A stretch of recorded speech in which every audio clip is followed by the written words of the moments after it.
Hello, everybody, and welcome to the first of the Møller Institute video recorded Leadership Insights. We're really pleased to welcome you here to the Møller Institute remotely. And just want to say a couple of words about the Møller Institute to begin with before introducing you to Richard Hill, who is going to talk with me today in a conversation about leadership. The Møller Institute is based at Churchill College at the University of Cambridge, and we've been involved in leadership development with organisations from around the world for over 15 years.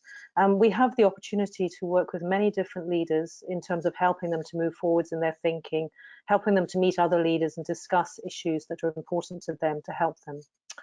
So in this time where really, to use an overused word, unprecedented circumstances that we're facing just now, we felt that people have a real opportunity as they are locked down at home, working hard, to reflect more about themselves, their development, but also really to reflect about leadership. Because if we think about what we're facing just now in our current challenges, this is the moment for leadership. This really is the moment for leadership. Everybody's impacted in this situation by the leaders that we have working around us, and we all have the potential to demonstrate leadership qualities. So with that in mind, we thought it would be nice to have a conversation about this, and I'm really pleased to introduce you to Richard Hill, who is an associate at the Møller Institute and also a client director, and is somebody with whom I've worked for many years and had the privilege of teaching with on a number of programs. So I'm really pleased to welcome Richard today and to ask you a few questions. And we're going to be ourselves in this recording. We're going to have a conversation. We might not agree with what each other's saying. We might be a bit edgy at times, but because we know each other, we feel very able to do that. So I just wanted to sort of throw it open first to Richard to talk a little bit about leadership behaviours at this time, and to think about, you know, what are those leadership behaviours and qualities that you most admire and you think are most valuable, particularly at this moment when we're facing this high volatility, this ambiguity. Wow, yeah, thank you, Cathy. Big question, but I think the biggest leadership behaviour that I think right now is most important, and actually the behaviour that we're seeing a huge amount in the community as well as in leadership is empathy. It's that sense of understanding and putting yourself in the shoes of someone else and being able to make choices, make decisions that are not necessarily for the value of yourself, but for the value of others. I mean, if you think about it, you know, we're locking ourselves away at home to protect the community at large. You know, we're sort of taking a hit in terms of income. We're taking a hit in terms of relationships. We're taking a hit in terms of, you know, just being out and enjoying ourselves, because I think ultimately we have empathy for others and what other people are going through. And that's been something that our leaders have called for from us to give to each other. But I think it's also something that as leaders, we need to have for everybody else. We need to be able to sort of transition ourselves to thinking about how somebody else feels and responds and reacts to things and the impact it has on them, without necessarily experiencing it for ourselves. You know, that we need to be able to make that leap and think about what someone else is going through and use that to inform our own decisions without saying, all right, I've done it, I've seen it for myself. I know empathy is something that you're very big on with your, particularly around emotional intelligence and being able to get it forward. So I mean, what do you think about that? Is that an essential skill right now? Yeah, I mean, empathy is a word that unfortunately, you know, nowadays it has almost become overused, as many words have, except that it isn't. We know that empathy is the most important, one of the most important elements in terms of leadership qualities. And I think this has been demonstrated by a number of leaders in this crisis that we can talk about possibly in a few minutes' time. But I think the reason why I think empathy is so critical at this moment is that, as you were just alluding to, really, Richard, that this crisis makes us be solitary, makes us be alone. And so we have to face our own, you know, demons. We have to learn to love ourselves because we have to spend more time with ourselves.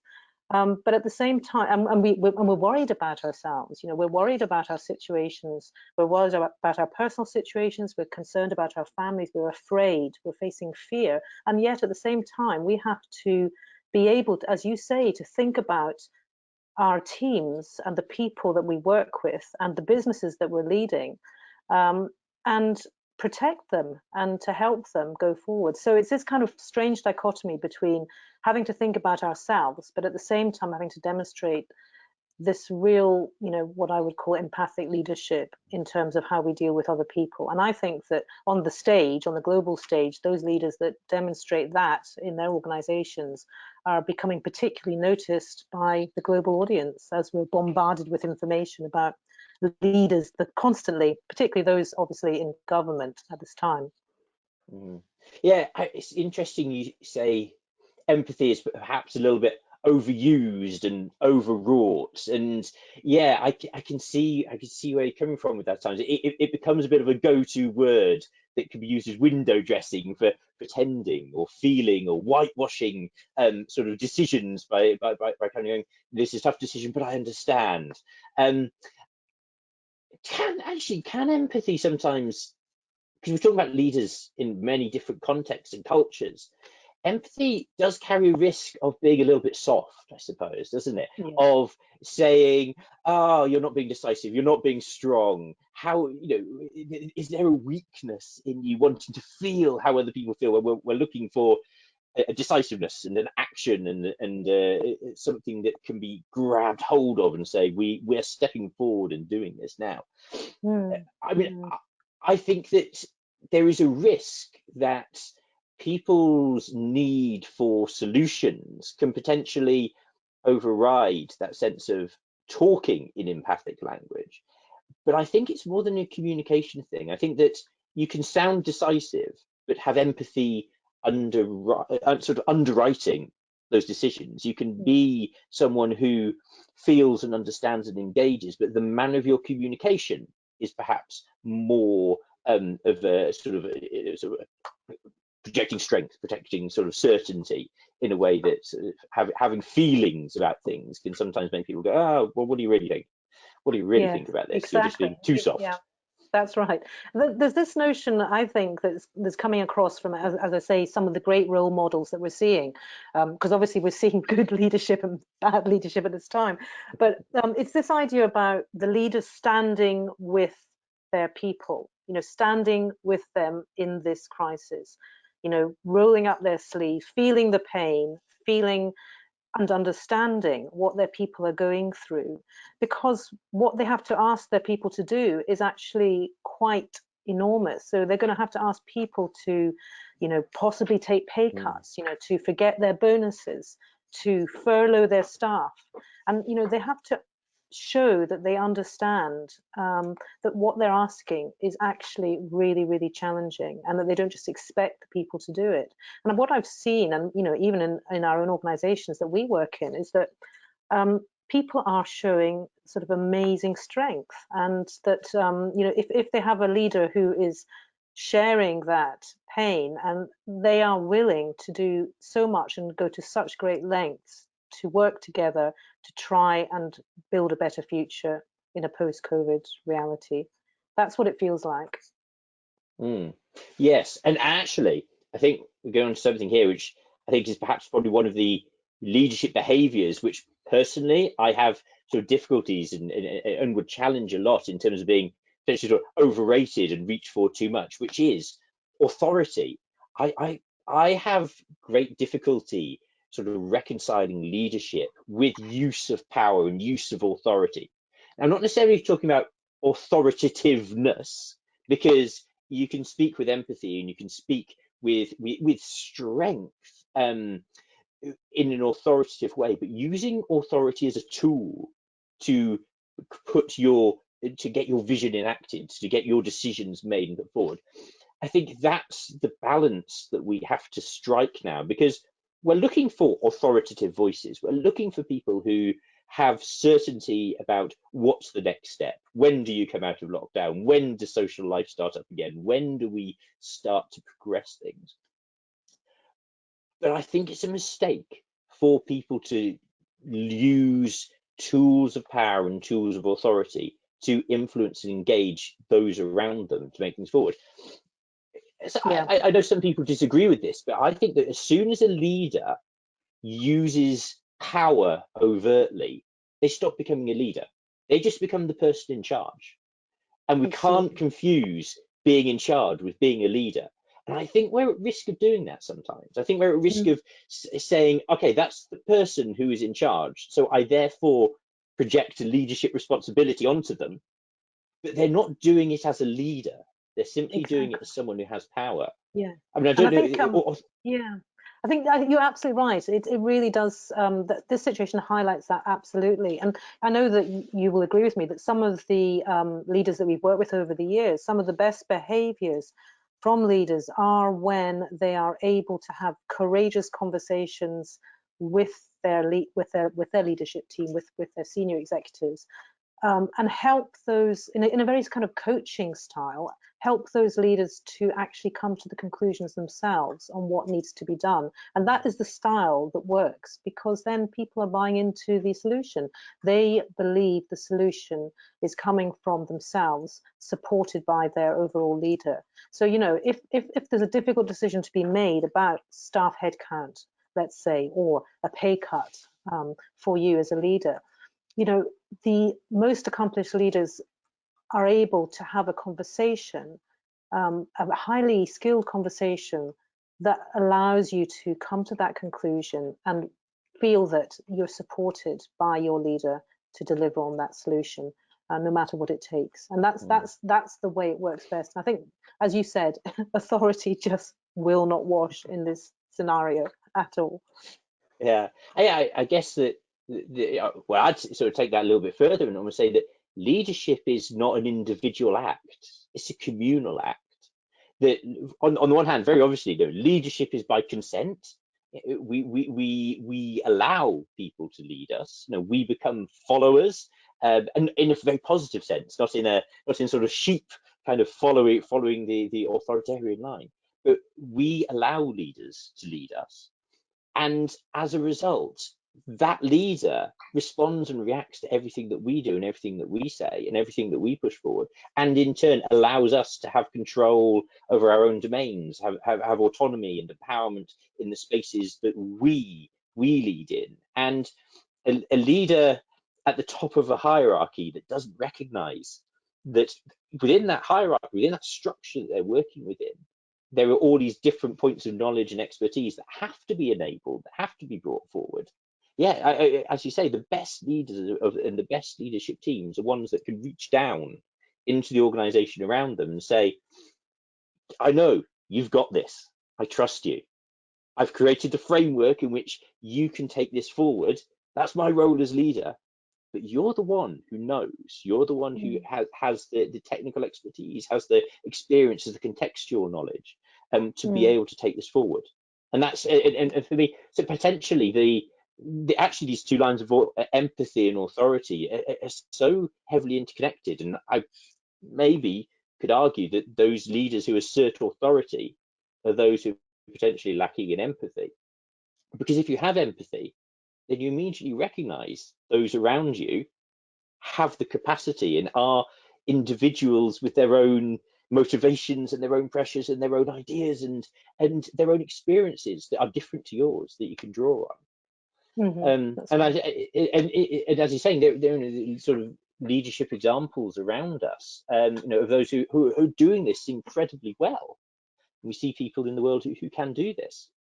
Yeah, I think, yeah, in a way, you're making me want to cite one that have been reading about recently. I have to talk about her really, Jacinda Ardern, who's obviously the youngish 39-year-old leader of New Zealand.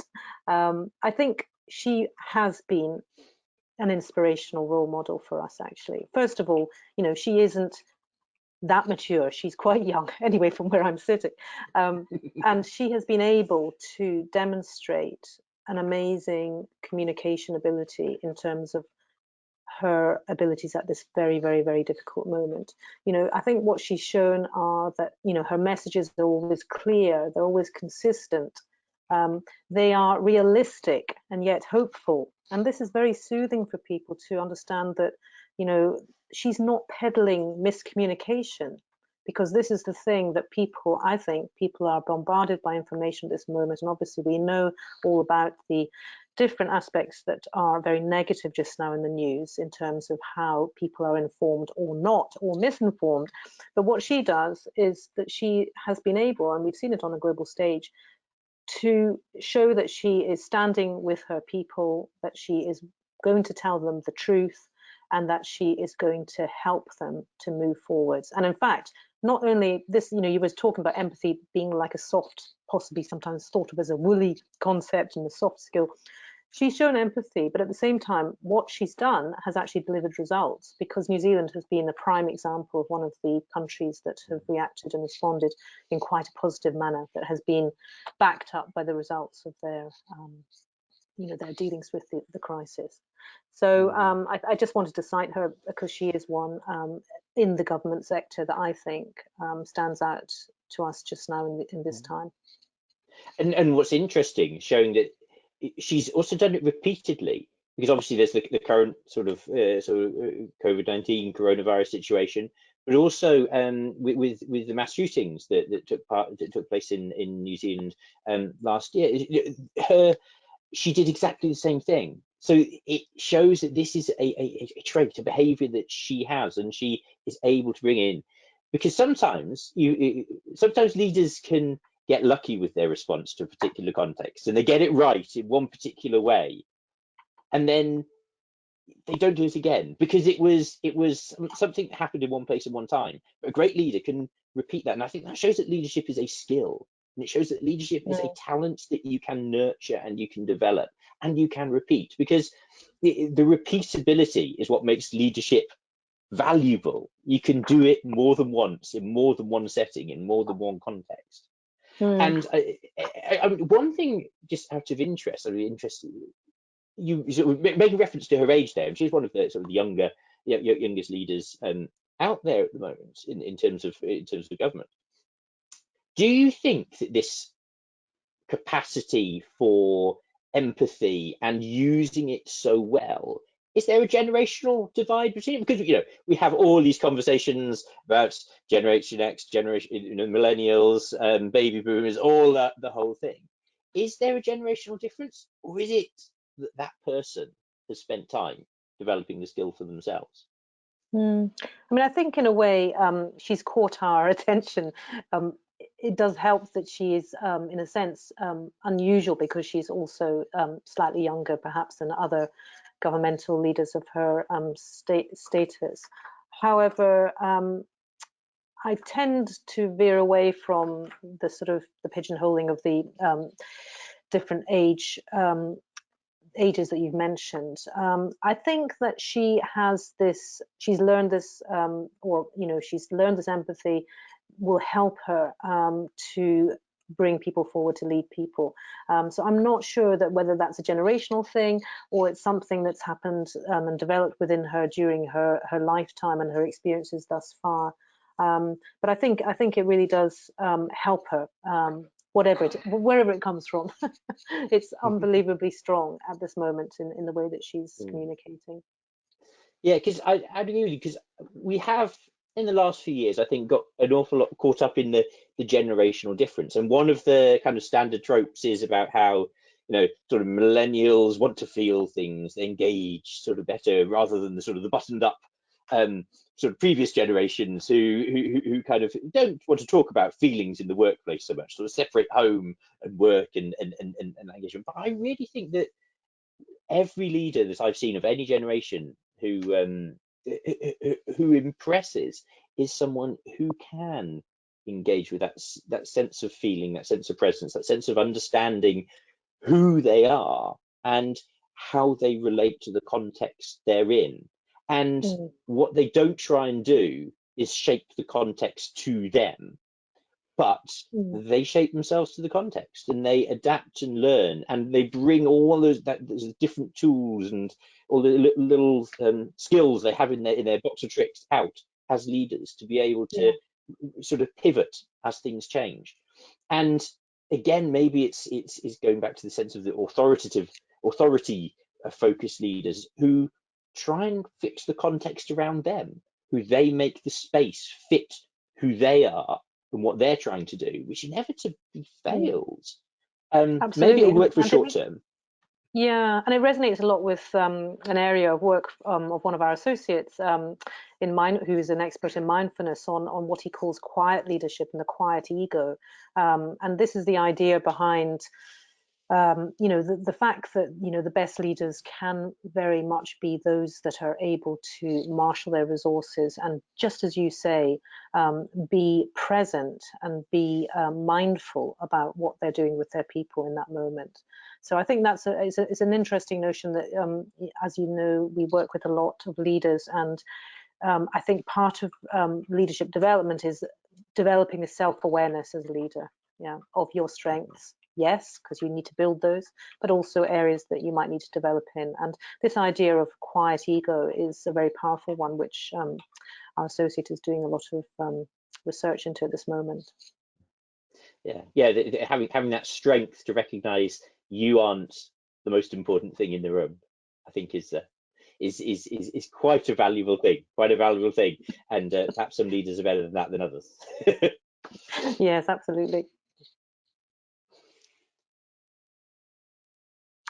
So I think we're drawing to a natural close, really, to the conversation. I think we could go on talking about this for a very long time because, as I said at the beginning, I think that we recognize, as we work in the leadership area, that this is the moment for leadership, and it's the moment for everybody to reflect about their own leadership qualities and styles and how they can improve and help their teams and their organizations to build again for the future.